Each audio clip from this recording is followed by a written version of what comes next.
Alors bienvenue à mon espace de travail, mon atelier, là où t'as l'ensemble des peintures, de pinceaux, un tas de bordel.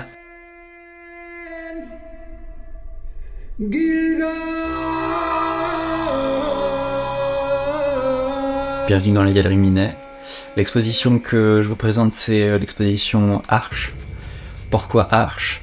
Ça faisait sens parce que l'Arche, pour moi, c'est une manière de faire un lien entre plusieurs mondes, comme une espèce d'immense pont qui soutient le monde du dessus et qui le lie au monde de dessous, comme une colonne ascenseur qui nous tire ou nous monte vers le haut. Et donc on revenait en réfléchissant à l'arche de Noé, le grand déluge. On réfléchit à d'où viennent tous ces récits. Et le premier des récits, c'est bien sûr forcément celui de Gilgamesh, où on a déjà tout en fait. C'est le premier récit de l'histoire, et je trouve que c'est un bon moyen de faire le lien entre l'art turc et l'art français. À ma modeste place, ce que j'ai noté, c'est qu'à la fin de son périple, il accepte l'idée qu'il ne sera pas immortel.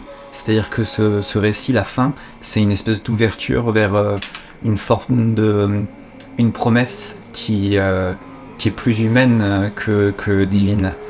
Et c'est qui justement donne de la valeur à une potentielle création, à un potentiel lien que peut faire l'artiste entre sa proposition artistique, sa transformation, sa représentation du monde.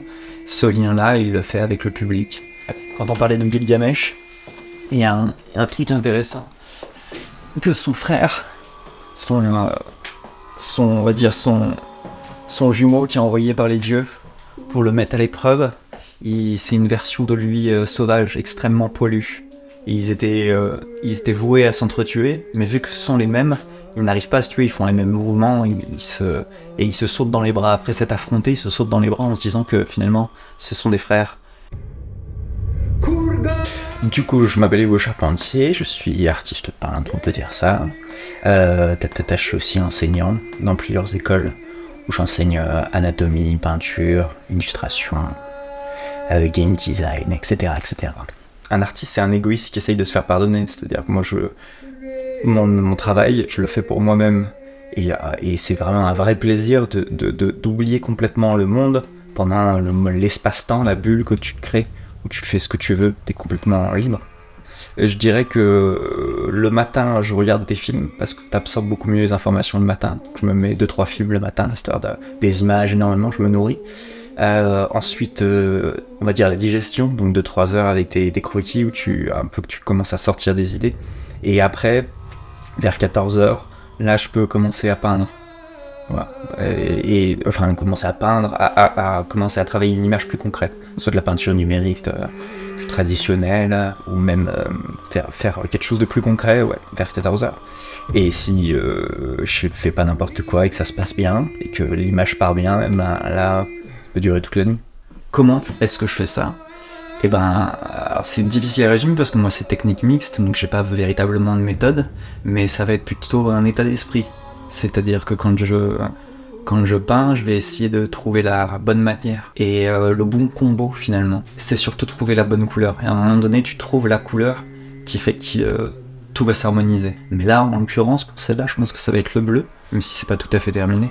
Mais ce bleu-là, je cherchais tout un tas de peintures et c'est marrant parce que j'ai ouvert une espèce de boîte de couleurs d'enfant qui traîne dans mes cartons depuis un moment, et il y a un bleu ici qui est difficile à retrouver parce qu'il n'est pas de super bonne qualité, mais pour le coup c'était la teinte parfaite parce qu'il il est chargé en pigments, même si les pigments sont pas très forts quand on le met sur une couleur un peu plus sombre, qui est celle de la pierre. Il va revenir en superposition et ça va donner une espèce de texture. Vu que le pigment se fixe mal, il reste un peu en surface, ça donne une défragmentation du pigment qui fait qu'on va avoir une texture simple, naturelle et très efficace pour ce que je veux représenter. Moi j'ai fait ma version du radeau de la Méduse, couplée avec cette logique du grand déluge et du tri entre les espèces. Et là c'est marrant parce que on sait pas si la violence l'emporte ou s'il y a une libération au loin, parce que dans celui de la Méduse, il y a l'espoir dans la composition, c'est-à-dire que l'espoir arrive ici avec un qui va regarder au loin, qui dit peut-être que enfin on va être libéré, enfin on va être délivré de cet enfer. Là j'ai voulu faire pas le dernier jour, mais les premiers jours où ils font de la place sur le radeau. Et là le soleil et peut-être l'explosion de poudre qu'il y a ici, je sais pas si c'est une lueur d'espoir ou le début de l'affrontement. C'est comme ça que je l'ai pensé, c'est essayer de reprendre la temporalité du radeau de la Méduse, mais d'imaginer ce qui s'est passé avant. Pour cette exposition, j'imagine des dieux, des personnes plus puissantes, des créateurs, qui se veulent plus puissantes, mais eux aussi font des erreurs. Faut imaginer, peut-être que Dieu a fait des erreurs, peut-être qu'on est une erreur, peut-être qu'il n'arrive pas à se débarrasser de nous.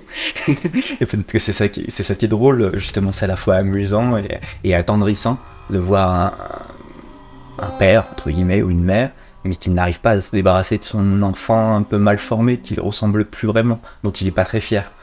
Et donc finalement il lui ôte son immortalité pour le laisser dépérir. Mais ce fou se reproduit encore et encore et encore, un peu comme des cafards, tu vois. Et je trouve ça génial. Le thème c'est un truc méta, mais le thème c'est la création. Ma création est autour de la création. Alors que j'accepte l'idée que je ne suis pas un créateur, mais un transformateur. J'aurais pu faire la guerre avec ses mains, j'ai décidé de créer des peintures, c'est chouette. Je trouve que c'est la meilleure idée que je puisse avoir, c'est de faire de mon temps, de mon énergie et de mon savoir-faire, de faire quelque chose à la fois d'aussi utile et inutile. Utile pour moi-même et inutile pour le monde. Et de temps en temps, il y a des fous qui trouvent ça intéressant, merci à vous. Moi, je trouve que c'est un bon moyen de s'occuper de cette blague.